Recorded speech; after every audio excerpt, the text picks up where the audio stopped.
Oui, oui, totalement. Et dès le début, parce que Kiichi, nous avons découvert cette série autour du 11 septembre. On a laissé passer quelques mois, donc 11 septembre, ça doit être vers juillet 2002, où Sae Sibo, qui travaillait avec Akata, il devait partir au Japon. Moi j'étais plutôt condamné à rester à Paris, donc j'avais demandé à Sae, étant donné la réactivité des auteurs de manga et la réactivité du manga par rapport à la bande dessinée franco-belge, c'est-à-dire à traiter des événements à chaud dans des délais très courts. Donc courant 2002, mi-2002, il n'y avait rien en France sur le 11 septembre et il nous semblait intéressant d'éventuellement trouver une BD qui parlait du 11 septembre. Donc je lui avais demandé de nous trouver ça au Japon. Elle nous avait trouvé ça. Voilà, elle avait trouvé dans Kiichi volume 2, ces 2 pages. Bon, on a découvert par la suite dans la traduction que ces 2 pages présentent la chute de l'avion du président des États-Unis et c'était une façon d'introduire le 11 septembre et l'état d'esprit du 11 septembre dans cette série.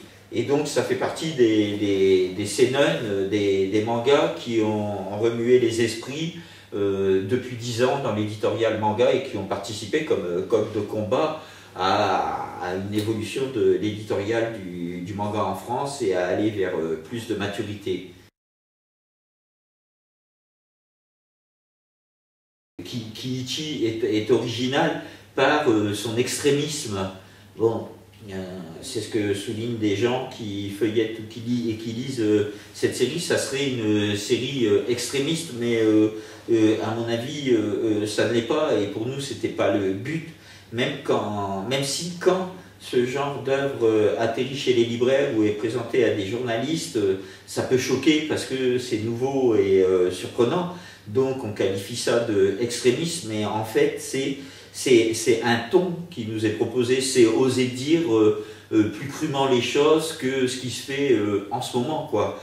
Donc on peut parler aussi, évoquer chez Kiichi quelque chose de politiquement incorrect, mais moi je pense que ce qui est plutôt politiquement incorrect par les temps qui courent, c'est de refuser les choses, refuser d'ouvrir les choses sur ce qui est en train de se passer, c'est-à-dire la destruction des cultures, la destruction des groupes humains, donc des sociétés, et de ce qui fait qu'elles permettent à des gens de cohabiter, de vivre ensemble autour de valeurs qu'elles partagent.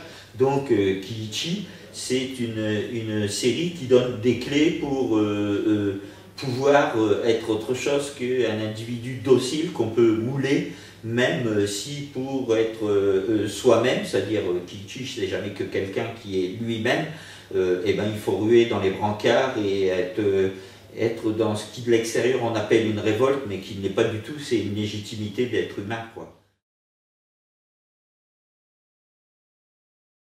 Kiichi, c'est pas ce que j'appellerais un exemple à suivre.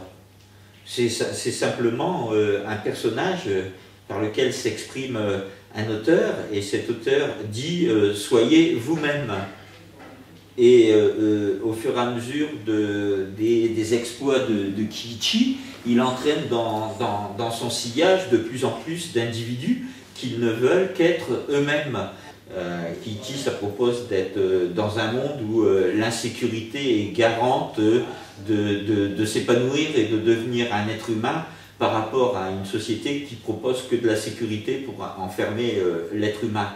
Donc, oui, on peut tenir des propos par rapport à cette série comme une série anarchisante et de proposer ça au public, d'être dans une démarche politique, mais pour celui qui a envie un peu de se replonger dans l'histoire de l'humanité, on est simplement dans des choses banales dont on nous empêche de plus en plus l'accès dans cette société étouffante.